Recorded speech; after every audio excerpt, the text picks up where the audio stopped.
Почитувани гледачи на otv.mk, добре дојдовте во уште едно интервју од оние кои што веќе ги посветуваме на борбата против врсничкото насилство или модерно како што го прифативме веќе изразот булинг. Денеска разговараме со психологот Лариса Стојковиќ Трајковска. Добар ден. Добар ден. Добре ни дојде. Добро ве најдов. Како си? Добро се чувствувам, овдека баш пријатно. Прво да ти се заблагодарам што ја прифати поканата да поразговараме на оваа многу осетлива тема и за еден проблем кој што сите не мачи пред се тие кои што сме родители, а и најмногу децата.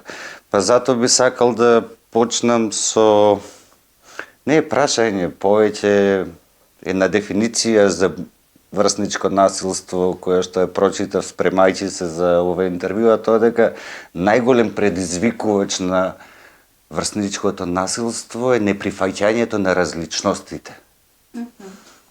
Дали се согласуваш со ова и би сакал малку да слушнам размислување на тема на ова дефиниција?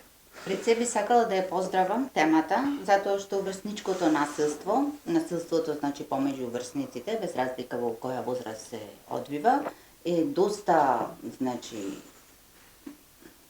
можам да речам непопуларна тема, туку тема која што се случува и околу нас, но не се придава доволно значење.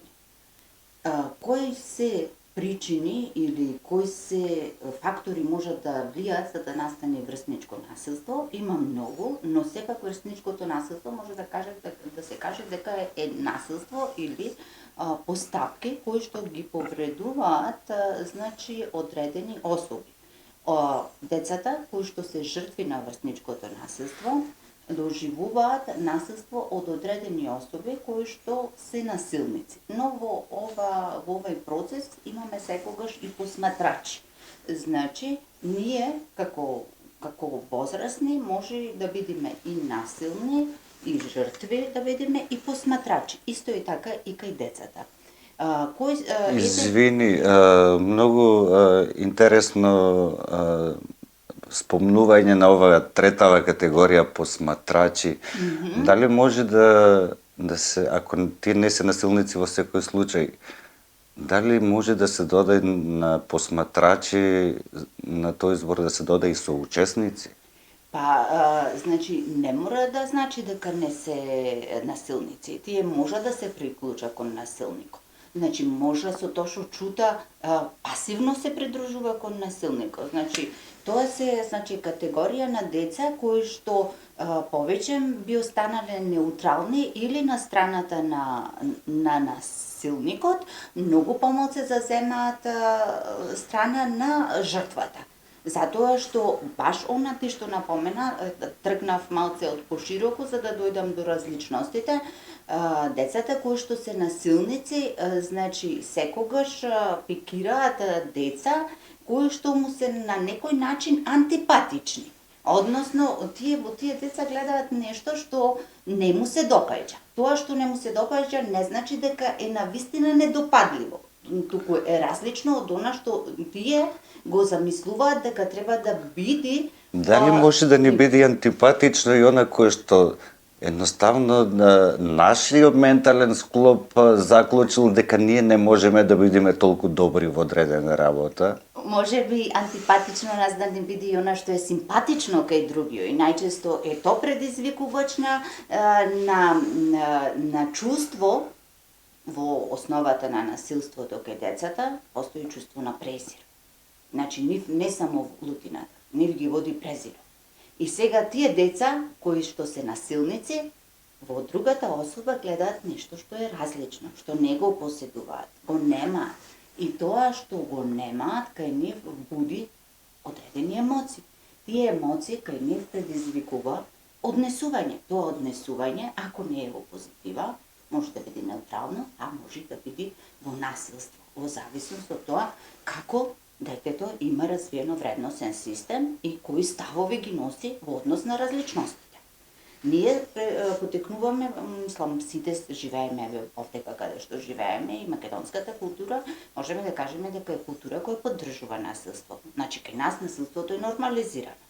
различностите не се прифаќаат и од секогаш се осудувале различностите. Ја работам многу со деца и често пати децата кои ќе дојде кај мене вика, мене дома ми вика црна овца. И јас стално се зафркавам, викам, супер, биди црна овца која што е доста интересна, биди модерна, биди симпатична, биди забавна, биди интелектуална црна овца. Биди црната овца која што свири инструмент, чита повеќе од сите, слуша музика, да, супер. Биди излези од рамките, ригидните граници на твоето семејство. Па нека биди. Нека биди. Ја поддржуваме ние таа црна овца. Семејството може би не ја поддржува затоа што не е економист или не е нешто што за нив очекувале да биде детето, така да детето има други афинитети и нормално како поддржувачи или стручни лица, психолози, треба да бидеме поддржувачи на она што се децата, а не од она што треба да бида, така да ние поддржуваме различност. На крајот на краиштата децата треба да ги следат собствените соништа и да ги остваруваат собствените цели, а не пропаднатите на родителите, нели? Па, едно од на почетокот како што кажав, и ние сме насилници, зборувам во множина затоа што ние како возрастни луѓе, ние како родители, ние во различни како колеги, значи во различни наши улоги, ние и врз децата правиме насилство со тоа што сакаме да постане она што ние сме замислиле. И често пати децата, значи кога дојдат на терапија, имаат внатрешна борба помеѓу она што се и она што сакат да постане родителите. И тоа е, што викам јас, насилство од љубов, неостварените соништа на родителите или продолжување на семејните бизниси или најдобрите намери на родителите влија да децата си одзема нешто што е нивно и одземајќи си го тоа нивно, а најчесто тоа е креативноста, она нота што е носа да ги прави да бидат живи, постануваат пасивни и доаѓа до промени во менталното здравје, се губа во ова наше општество. И кога не има поддршката од родителите, губи дел и од самодовербата и после може да го поврзиме ова сега, дали после губењето на таа самодоверба стануваат можеби полесна мета на врсничко насилство понатаму? Уште од најмала возраст врсничкото насилство најчесто се одвива, значи, кај деца кои што се со помала самодоверба, кои што се попасивни, кои што како да речам, се позатворени во себе и тие погрешно се сватени како да се слаби од околината или се полесни за напаѓање затоа што не возвраќаат и кога насилството се одвива подолг временски период, нормално дека тоа влие врз нивната самодоверба. И доколку семејниот систем тука не е поддржувачки или доколку детето не наидува на ниедна особа на која што може да се ослони и да сподели, без разлика дали може да биде тоа баба, деда, пријател, војко, стрико, мајка, татко, учител, учителка, некој од службите во училиштето, тоа се затвора. И затворајќи се, тоа социјално се изолира.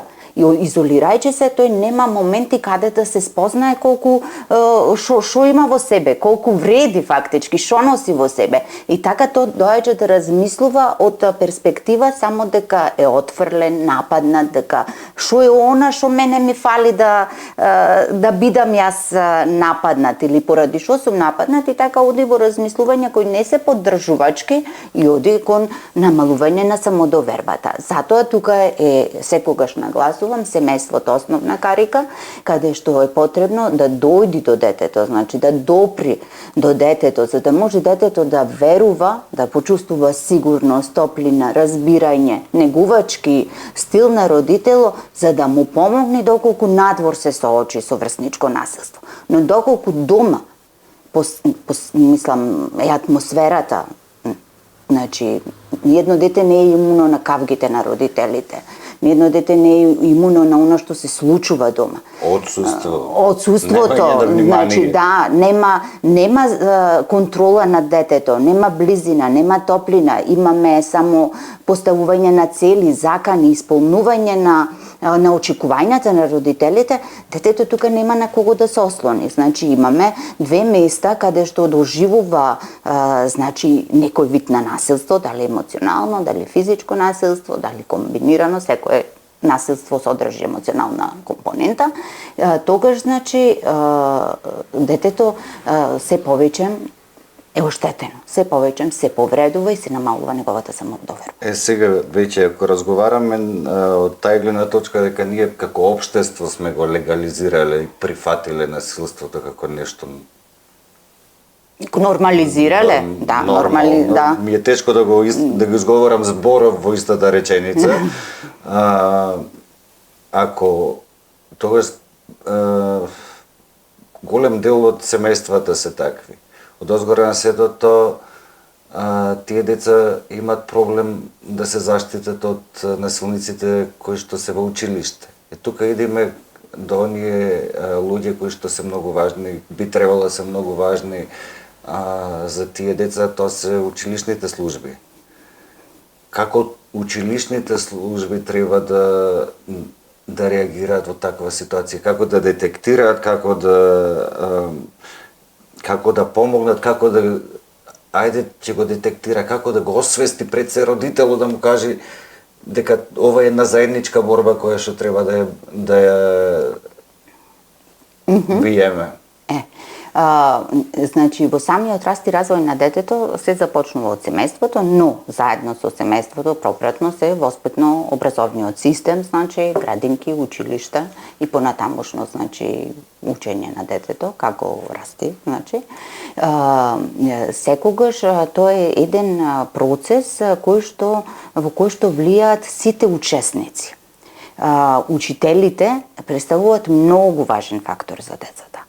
Значи, децата многу, ова од искуство со децата се многу среќни кога имаат учители кои што се поддржувачки, негувачки, но авторитативни. Значи, учители кои поставуваат граници, кои ги почитуваат, односно учители кои што во училницата спроведуваат единство. Значи, кои ги третираат сите деца подеднакво и на кои што овозможува децата да научат дека тие се сите заедно и се еднакви. Значи, му овозможува на детето да биде достоинствено, значи му го уважува неговиот интегритет. Тоа важи и за семејствата. Но, ако во семејството интегритетот на детето е нападнат, а во училиштето учителот го покаже, значи имаме две можности, различности кои му овозможува на детето да направи споредба и повторно да му овозможи добар развој. Од друга страна, детето кој со интегритет во семејството, идеме во училиште каде учителот прави селекција на децата. Детето се соочува одма со проблем, фрустрација, значи не се чувствува поддржано, значи, и имаме тука момент каде неговото достоинство е нарушено. Кога имаме, значи, моменти да имаме проблем со врсничко насилство или пак некој вид на промени во однесувањето на детето, потребно е тука, значи, пред се прва карика е учителот.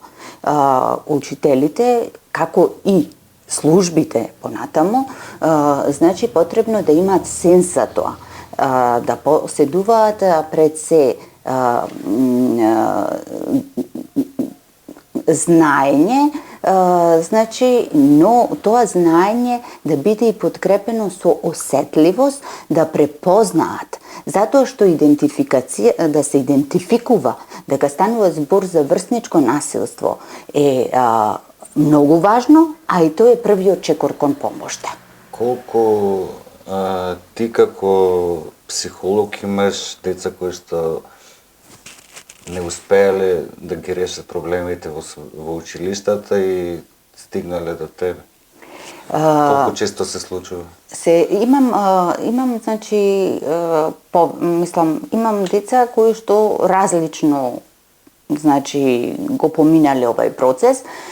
Деца каде што учителот препознава, значи, во соработка со службите, значи, работат работат на детето и е препратено, значи за дополнително. Значи имаме препознавање, имаме превенција и детето спроведено и пуштено на терапија. Има деца во кои што децата се чувствуваат насилство со самото тоа што учителот негира дека постои насилство, односно не обрнува внимание, не се уважува, односно детето постанува невидливо во училницата затоа што насилникот најчесто е некоја, па да речеме, помоćна, секогаш во насилството, насилникот значи е помоćната особа. Имаме различни видови на надмоć. Имаме физичка, имаме и статус на благодарејќи на родителите. Така, би сакал да те прашам, која натежнува, кој е поголем проблем во ова општество? Овие кои што се побрзо израснале и станале поголеми од врсниците, па си ја покажуваат силата, не знаат како да ја канализираат правилно енергијата, или оние баш сега ајде да не користам тешки зборови, оние кои што ги следат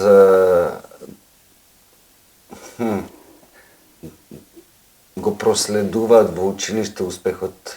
Знаеме во најголем случај во држава како се постигнува успех на своите родители. Имаме повеќе врсти на насилници. Ги поделив на две, сигурно има повеќе. На две, има повеќе врсти на насилници. Еве би споменала малце од различна перспектива, ама ќе дојдеме до она што ме прашуваше ти. Има насилници кои што се со високо его. Имаат висока самодоверба, чувствуваат презир кон послаби или кон нешто што не поседува некој друг, а тие тоа го немаат, и тие можат да бидат миленици на учителите. Што поглавно и се. И се. Сега... Затоа што на еден магичен начин тие дечиња, родителите и тие наставници како се вработени посебно во последниве 25 години, ги поврзува едно јадро. Овој момент, значи, во сите типови насилници може да, овој момент, ова нишка што ја кажуваш ти, да се проследува, затоа што кај нас образованието е партизирано. Значи, мислам, се вработуваат кадри врз база на припадност, значи на нешто. И кога сега моето дете припаѓа на мене, а јас сум нешто во градо, во општеството, автоматски станува популарно. Така, затоа што сите мои приврзаници, групата каде што јас припаѓам, го знае моето дете. И сите го поддржува него. Тоа може да прави што сака, ама никој нема да спроведи ништо, затоа што ќе ми го нападни интегритетот мој, затоа што јас ќе се налутам. Сега, значи, доколку не се најди, значи, овдека човек кој што учител, служба, поединец кој што работи во училиштето и застапува единство, односно се труди толеранција, доверба, соработка, трпеливост, значи секогаш ќе биде поддржано детето кое што има позадина зад себе.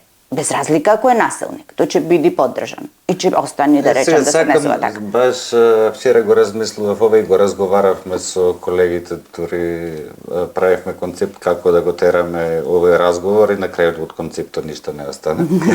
И подобро ќе не остане. Али најверојатно од сите разговори по нешто чепнуваме, ако јас сум авторитет во градот, и тоа го користам за моето дете да оди подмачкано низ неговиот живот и истовремено да биде насилник. Добро. И го бранам од тоа, али сепак живееме во еден глобален свет кај што многу брзо се стигнува од точка А до точка Б, па макар била и најоддалечената на планетава Земја. Како тоа дете така израснато, со таа вештачка, тотално неподдржана самодоверба, ќе се снајде во, да речеме, не знам, на глобално ниво, излегол да студира настрана, отишол да работи настрана. А така ги поменал дали му прават малку мечки на услуга на своите деца, па макар биле и супер успешни тука. Сега има еден момент, пак ќе се вратам назад кај семејството. Значи, децата постануваат, значи, и добри деца, и насилници, благодарение на тоа како ние ги воспитуваме.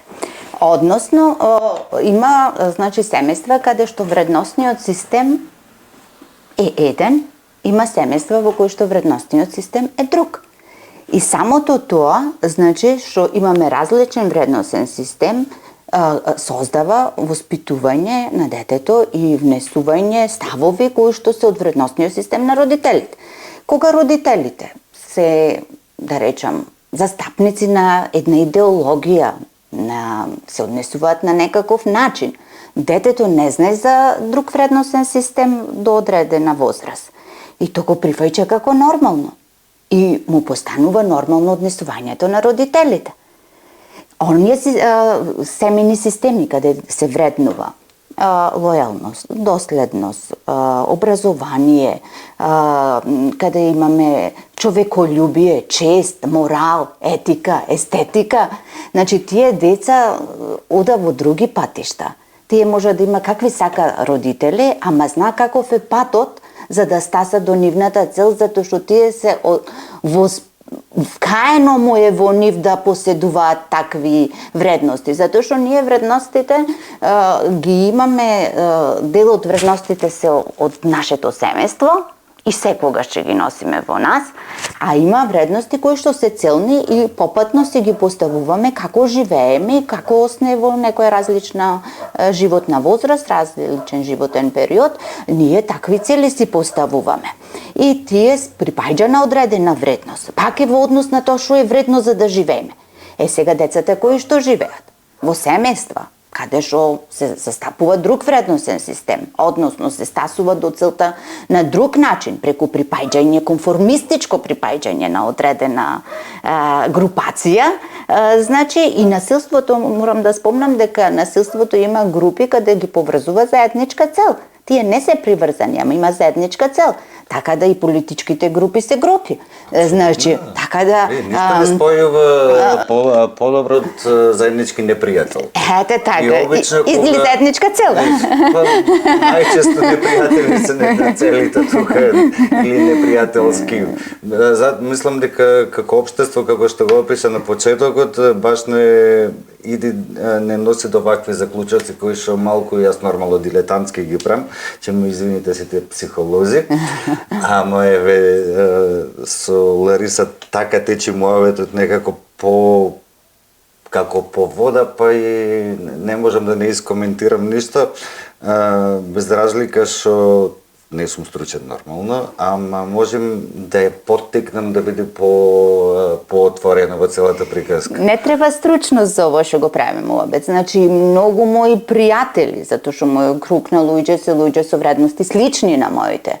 Сите тоа го гледаме, сите тоа го доживуваме. Кои деца се фаворизирани, кои деца добро поминуваат. Кај мене во тераписка пракса не иде деца од, како да речам, од спротивната страна, ако можам да речам, не се тоа спротивни деца, тоа се деца. Тие се само така воспитани, научени, тоа го знаат, тоа е нивно однесување. И да кај мене деца кои што се различни, кои што се топли, кои што се човек ги сака луѓето, кои што сака да остане овдека, кои сака да се справа со сето ова, но секој ден, значи, доживуваат како пајџање кога ќе видат што се случува. Значи, кога ќе вида како се третирани, кога ќе вида дека, иако има најдобар просек, не влегува во конкуренција за работни места.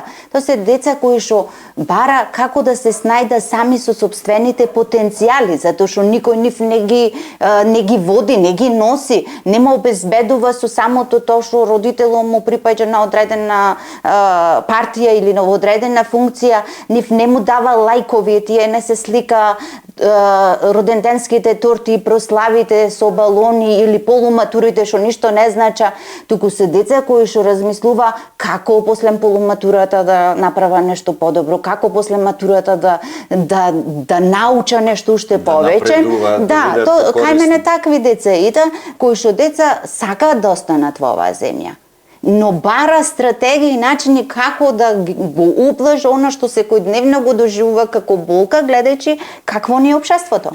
Тоа ми е следното прашање. Диагнозава ја поставивме, мислам, надолго и на широко. Како до лекот? Кој е лекот? Го има треба да континуирано да се работи за да се најде поефикасен континуираното кампањско работење и јавно и во службите на училиште и барање начини да се допре до семејствата. Како? Леко кој лек универзален нема. Но можеме да кажеме дека психологијата и како наука значи овозможува, посебно психотерапијата, значи овозможува развивање на свесност. Децата кои што во себе носат нешто, тие секогаш пречувствуваат, знаат, сознаваат и на крају има увид дека нешто не штима.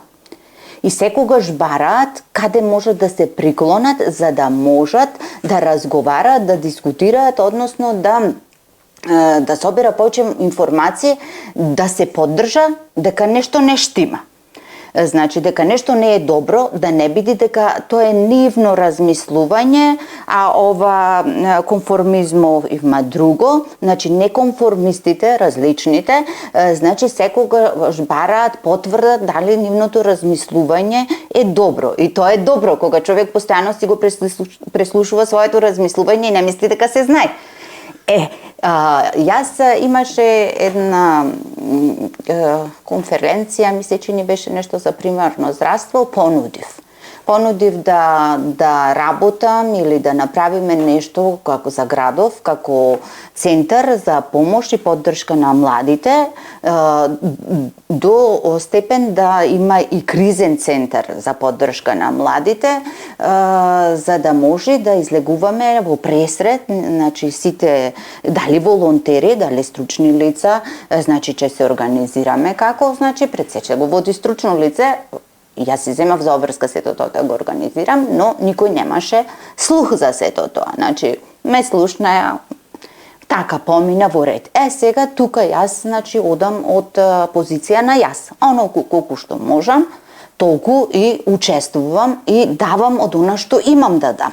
Значи, мислам дека во нашево општество сите поединци кои што се немотивирани и имаме значи потреба да направиме нешто повеќе, во случајов јас за младите, мојата значи целна група се деца и адолесценти, млади, значи правам индивидуално и си барам луѓе со кои што можам да се поддржам, да ние заеднички бидеме малце посилни, за да придонесиме. Имаше исто на една програма ме праша како да се надмени размислувањето дека за психотерапијата, за психологијата, дека не е само за да речам за деца со проблем.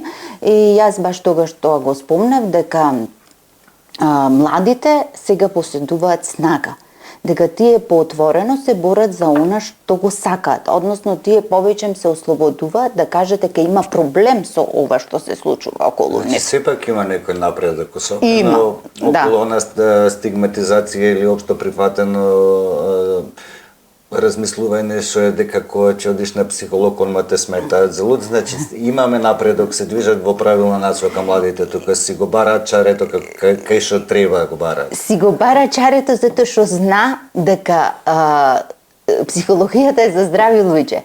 Ние патиме од незнаење. Секој она што ќе рече дека не сака да го пушти детето на психолог, психолого е за будали, просто кажано, таму ода некои што се лоши деца, тоа го права и училиштата години. Значи, ти не си добар, ќе одиш кај психолого.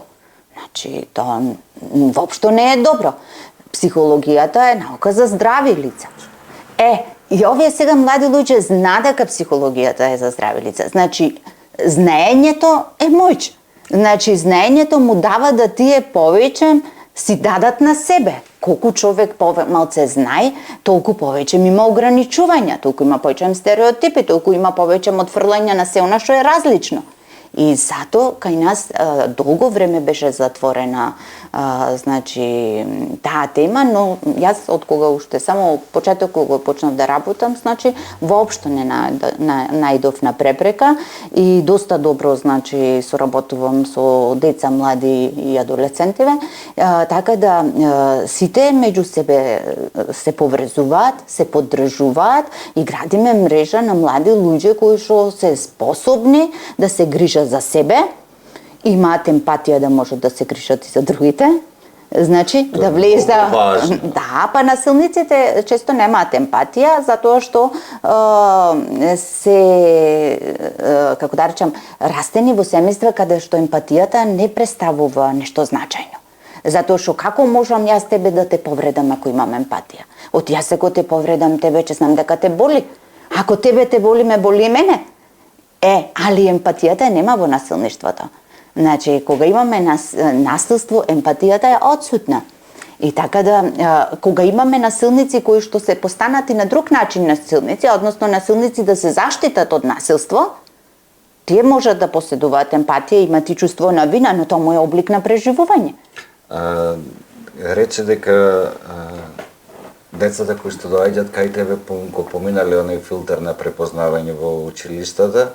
Не сите, тоа сакам да кажам, не се доискажав, има сега веќе се станати возрастни, а трпа уште последици од незабележаната травма. Тука, значи, веќе се две работи кои што, ајде една по една, сакам да те прашам сега за ова, според тебе, тие деца кои што велиш не сите доаѓаат, но оние кои што доаѓаат се колкав процент и прашањето ми е оствари според тебе каков е капацитетот на нашите стручни служби тука по училиштето?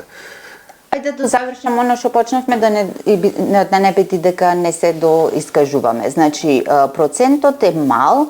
Зошто викам дека е мал? Затоа што некои служби, добри психолози, значи психолози мотивирани за промена, значи му даваат на родителите задача да се обратат на психотерапија, детето да го однесат на психотерапија, дека му е потребно поддршка, помош, дека тие не може во училиштето повеќе да понуда од она, и тоа е природно. Секој треба да знаеме до каде ни е местото. Учителот има своји активности, тој го следи детето, го препознава променетото однесување. Споделува со психолого на училиште. Ако психолого е мотивиран, почнува да разговара со детето, бара начин да види што се случува со детето. Кога препознава дека веќе тука е препознаено, а треба превенција, потребно е да го пушти дополнително на следната карика, повисоко од него. И тоа значи е супер кога би работеле така. Учител, психолог и ние настрана службите што сме, да речам, едуцирани за плюс да понудиме нешто. И значи тоа би било идеално, но мал е бројот. Зошто? Затоа што мал број на деца од учителите можат да бидат препознаени. Многу помал бројот да стаса до кај психолого. Уште помал бројот психолого да има разбирање дека на детето веќе им треба да се превенира и да се помогне. А овдека да не заборавиме, исто така е многу важно семејството. Дали ќе го прифати семејството, сето она што ќе го понуди, на крајот психолог.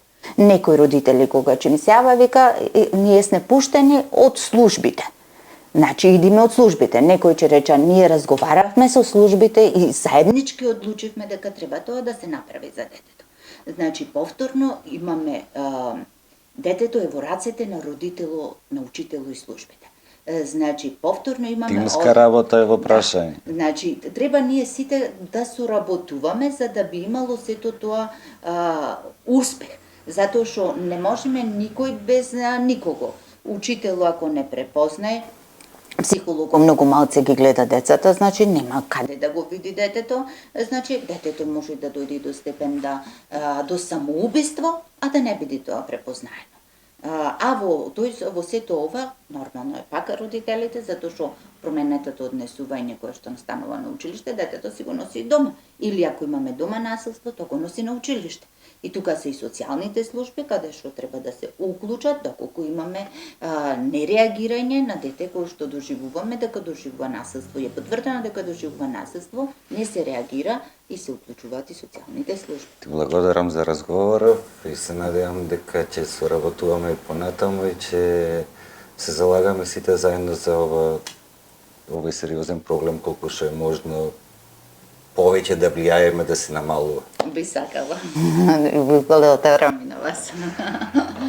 Тоа беше интервјуто со Лариса. Почитувани гледачи, се гледаме во следно интервју.